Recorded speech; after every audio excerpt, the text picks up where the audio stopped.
And one thing that all investors tell me is most founders they talk to have no idea of what they're being evaluated on.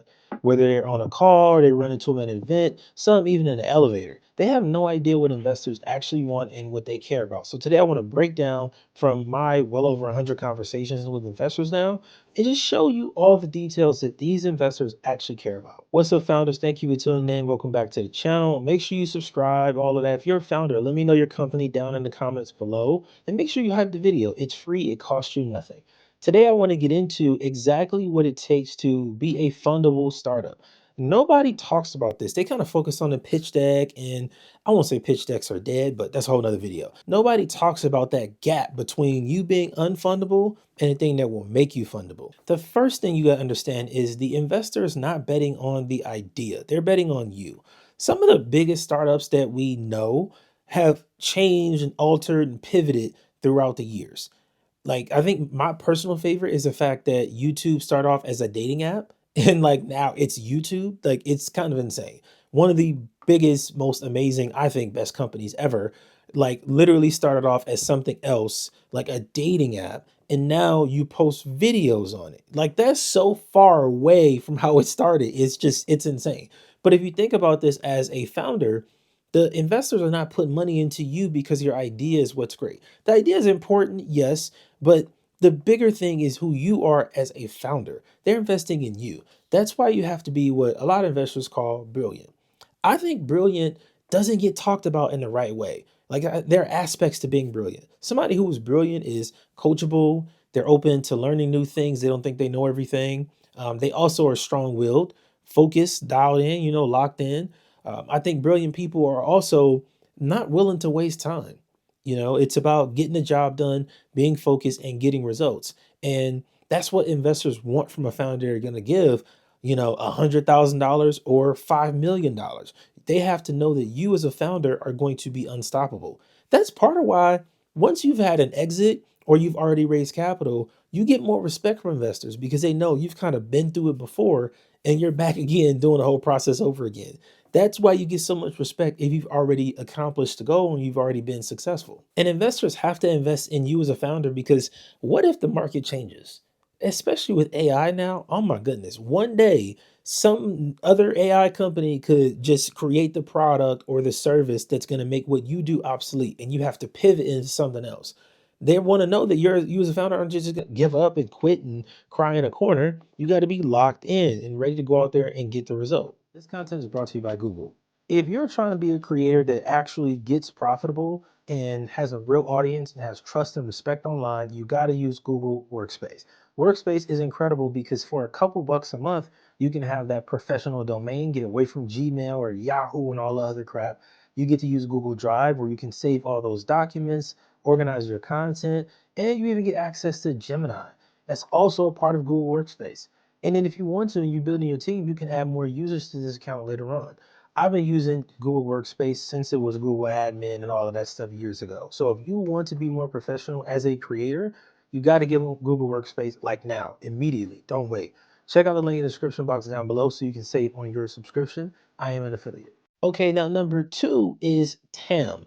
The biggest problem here is everybody addresses TAM the completely problematic way. Like, if you're a founder and you walk in telling an investor, well, I have an addressable market of 1 billion people, and if I only get 1%, then I'll be just fine. That's not what they want to hear. Because most of the time, you're not going to get that. If it was that easy, somebody else smarter than you with more money would have already done it. That's just the worst approach. Don't say that. What you really want to focus on is that your company is venture scale, meaning you have the ability to reach that level of wealth one day, right? That your company could be a unicorn company worth billions of dollars in the next 5 to 10 years. That's what they care about. This is something I had to learn directly from Ron Wiener out in Bellevue. And he really broke this down. I think our first conversation, he was lecturing me about what a venture scale company actually is. Because sometimes business owners hear that they're not a venture scale company and they think, oh man, I can't build anything. I can't go. That's not to say you can't be successful. You can still have a business. You can have a business worth $5 million, right? And that's like your scale. That's the top of the top, best case scenario. But investors, if they're going to give you $100,000, they want to know the best case scenario is $500 million, $1 billion.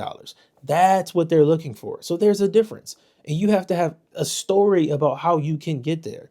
A very specific, this is where it is now, this is what the market looks like. Here's how we can address it with this product, this service, how we going to change the game right here. That's what addressable market actually is. Okay, so 3 and 4 kind of go together. Traction and why now. And I think you should put these two together for a couple reasons. Number one, if you're getting traction and you're getting some kind of result, that also kind of shows it's why you and why now, right? And this is the thing you got to understand. If you're in the pre-seed stage, even if you're in seed sometimes, these companies don't expect you to have ridiculous numbers like you make $1 million a month and all of that stuff. That's not what they're looking for. They're looking for signals that people actually want this, that you've already put in the work, and you just need their money to get to that next level. So traction could look like a massive waiting list, letters of intent.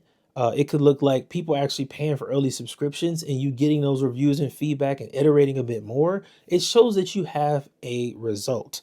And if you're doing that and you're active, that automatically shows it's why you and why now, right? Like it's not somebody else that should do this, it's me because I'm already getting this result. You see how you can tie that together? Like if I'm pitching my startup, I'm going to say, you need to work with me on this and invest in me in this now because I'm already doing the work. I have this waiting list. The MVP did this well.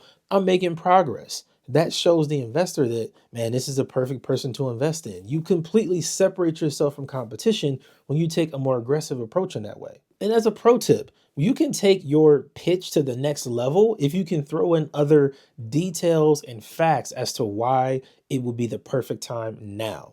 You can focus on regulatory shifts, on different technology that's new, right? Because sometimes you come in there with an idea and investors like, well, why now? Why couldn't somebody do this before?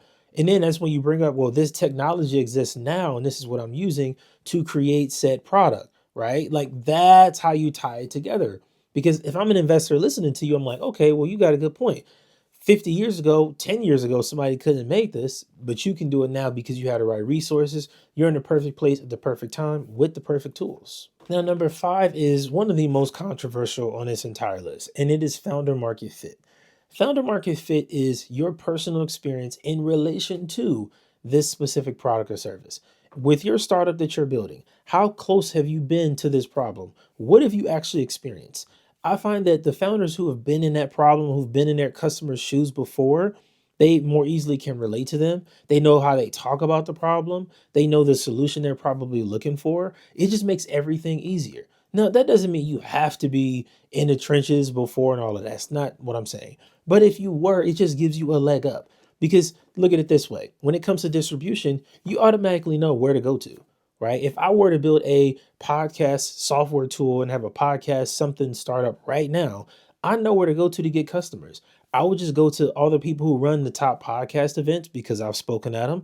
I would go to the communities where I know the top podcasters are active and they engage with each other and all of that stuff because I know the people that run those communities.